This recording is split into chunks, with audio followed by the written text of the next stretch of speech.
GVMC YCP deputy mayor Jiyani Sridhar పై అవిశ్వాస తీర్మానంపై పరీక్ష జరగనుంది. కాసేపట్లో జీవీఎంసీ కౌన్సిలర్ ప్రత్యేక సమావేశం కానుంది. ప్రస్తుతం అవిశ్వాస తీర్మానం నెగ్గాలంటే 74 మంది కార్పొరేటర్ల అవసరం ఉంటుంది. అయితే సమావేశానికి గైర్హాజరు కావాలని వైసీపీ నిర్ణయం తీసుకుంది. ఈసారి కూడా అవిశ్వాస తీర్మానంలో నెగ్గుతామని కూటమి ధీమా వ్యక్తం చేస్తుంది. ఇప్పటికే వైసీపీ మేయర్ గొలగాని హరి వెంకటకుమారిపై అవిశ్వాస తీర్మానంలో కూటమి నెగ్గింది.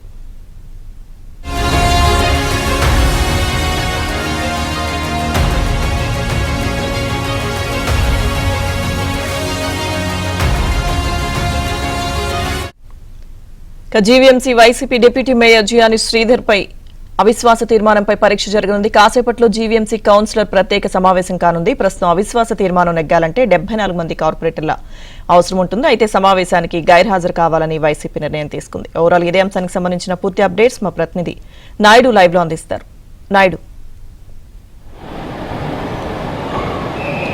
లక్ష్మీదుర్గా కొద్దిసేపు క్రితమే కూటమి నేతలంతా కూడా క్యాంప్ నుంచి ఏదైతే హోటల్ వెళ్లారో ఇక్కడ నుంచి ఆల్రెడీ బయలుదేరి వెళ్లడం జరిగింది. ఇటు కార్పొరేటర్లు, ఎమ్మెల్యేలు వీళ్ళంతా కూడా ఇక్కడ నుంచి నేరుగా వెళ్లడం జరిగింది. 2 రోజులు ముందుగానే, ఎందుకంటే గతంలో ఎలాగైతే పూర్తి స్థాయిలో మేయర్కి సంబంధించి అవిశ్వాసంలో జాగ్రత్తలు తీసుకుందో, డిప్యూటీ మేయర్ విషయంలో కూడా జాగ్రత్తలు తీసుకుని నిన్న ఆల్రెడీ ఒక రోజు ముందే వీళ్ళందరినీ కూడా ఇక్కడ క్యాంపుకు తరలించడం జరిగింది. ఇక్కడ హోటల్ నుంచి కొద్దిసేపు క్రితమే ప్రత్యేక బస్సుల్లో ఇప్పుడు ఎమ్మెల్యేలు అలాగే కార్పొరేటర్లు, ఎక్స్ అఫీషియో మెంబర్స్ వీళ్ళంతా కూడా కలిసి వెళ్లడం జరిగింది. అయితే ఆఖరి నిమిషంలో ఏదైతే కోరం కావాలో ఆ కోరంలో 74 మంది రిక్వైర్మెంట్ ఉంది. సో ఓటింగ్ కూడా 74 ఖచ్చితంగా కావాలి.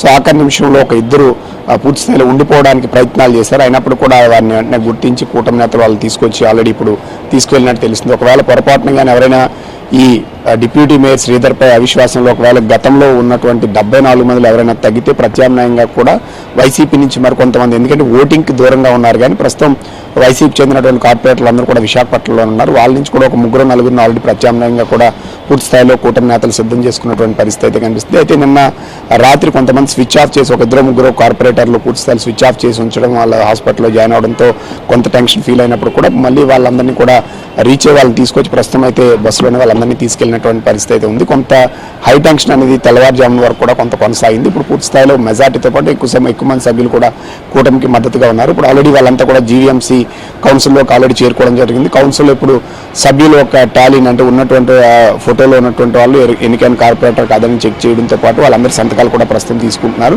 సో 74 మంది కోరం సరిపోయినట్లయితే ఖచ్చితంగా దాన్ని ఓటింగ్కి ఇప్పుడు ఉన్నటువంటి ఎవరైతే స్పెషల్ ఆఫీసర్ ఉన్నారో వాళ్ళు ఓటింగ్కి పిలుస్తారు. ఓటింగ్ పిలిచిన తర్వాత 74 మంది చేతులు ఎత్తిన తర్వాత వాళ్ళ ఫోటోలు, వీడియోలతో పాటు ఓటు ప్రతి రోకి ఒక ఆఫీసర్ నియమించడం జరిగింది. వాళ్ళు అవి నమోదు చేసుకున్న తర్వాత సో పూర్తి స్థాయిలో 74 ఓటింగ్ సరిపోతే ఆటోమేటిక్గా డిప్యూటీ మేయర్ని కూడా తొలగిస్తున్నట్లు తీర్మానం చేసేటువంటి అవకాశం ఉంది.